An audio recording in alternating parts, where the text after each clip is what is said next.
नाज़रीन, नवाबशाह में अंधेर नगरी चरबट राजा वारो निज़ाम है। फ्लोर मिल्स मालिकनि ऐं दुकानदारनि सिंध हुकूमत जो 65 रुपया किलो अटे वारो ऐलान हवा में उड़ाए छॾियो। शहर जे हर नंढे वॾे दुकान ते अटो 130 रुपया किलो विकामजी रहियो आहे।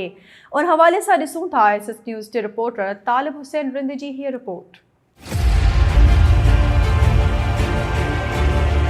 सिंध गवर्नमेंट वॾी ना हली आहे जो ऐलान भी करे थी, उन ते अमल नथी कराए। पहिरों नंबर त सिंध गवर्नमेंट कणिक ॾेई कान थी।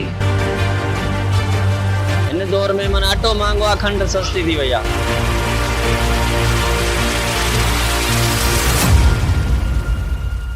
जी मां तव्हांखे ॿुधाईंदो हलां त पूरे पाकिस्तान जी नवाबशाह में भी अटे जा रेट जेके आसमान सां ॻाल्हियूं करे रहिया आहिनि।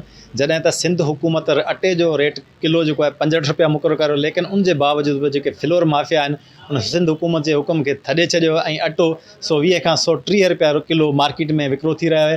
मां तव्हांखे ॿुधायां त अॻे जेके शहरी आहिनि बरसाति ऐं ॿोॾि मुतासिरनि में तबाह लॻा पिया आहिनि। अॻे हू परेशान आहिनि, न उन रोज़गार आहे, घर किरी पट थी आहिनि, उहे सख़्तु परेशान आहिनि। ॿिए तरफ़ सां जेको आहे अटो जेको आहे 120 खां 130 रुपया किलो मुक़ररु करे ऐं माण्हुनि खे पिसियो पियो वञे। अचो त हुन सां ॻाल्हि ॿोल कयो, हुनजो छा चवणु आहे। सिंध गवर्नमेंट 60 रुपया फ़ी किलो अटे जो ऐलान किया, पर हिते नवाबशाह असांजे मोहतरम साईं चेयरमैन साहब, को चेयरमैन साहब, आसिफ साहब, बिलाल साहब शहर आहे, पर हिते 60 रुपया कोन थो मिले। हिते तक़रीबन 110 हींअर मां हिते अटे मशीन ते 110 रुपया किलो पिया ॿुधाइनि। हाणे इहा सिंध गवर्नमेंट वॾी ना हली आहे जो ऐलान भी करे थी, उन ते अमल नथी कराए।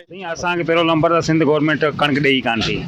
चकिन खे ख़ासि करे ॾेई कोन थी। फ्लोर मिलनि खे मिली थी वञे, चकिन वारनि खे कोन था ॾियनि। असां प्राइवेट कणिक ख़रीद कयूं, जेको असां तक़रीबन 9,000 रुपया या 9,200 रुपया ख़रीदारी कई आहे। ऐं इन खां बाद में बिजली जो बिल अॻे ईंदो 1,10,000 15,000, हिन 2.5 लख रुपया बिजली जो बिल। अटो ॾाढो महांगो थी वियो आहे। घटि में घटि 110 रुपया किलो अटो आहे। माना खंड खां वधीक महांगो अटो थी वियो आहे। न त पोइ खंड खां वधीक ज़िंदगी में कॾहिं महांगो अटो न थियो आहे। हिन दौर में माना अटो महांगो आहे, खंड सस्ती थी वई आहे। कंदा त पोइ अटो सस्तो थींदो न। किलो कयो आहे हुकूमत 110 कयो अटो, हाणे असां काॾे वञूं। जी नाज़रीन, तव्हां शहरनि जूं ॻाल्हियूं ॿुधो त उन्हनि चयो त सिंध हुकूमत ऐलान त करे थी अटो 65 रुपया किलो, पर लेकिन उन जे बावजूद जेके फ्लोर मिल जा मालिक आहिनि उहो घटि अटो रेट नथा कनि। असां चवंदा असां मज़दूरी करे सॼो ॾींहुं किलो 2 किलो अटो वठूं था, उहो खाई वञूं था, बुख ऐं बदाली में ज़िंदगी गुज़ारे। इन्हनि चयो त हुकूमत खे खपे त पंहिंजे आवाम खे रीफिले अटो ते जेको 65 रुपया किलो ॾिने। कैमरामैन फैद मुस्तफ़ा सां गॾु तालिब हुसैन रिंद, SS न्यूज़ नवाबशाह।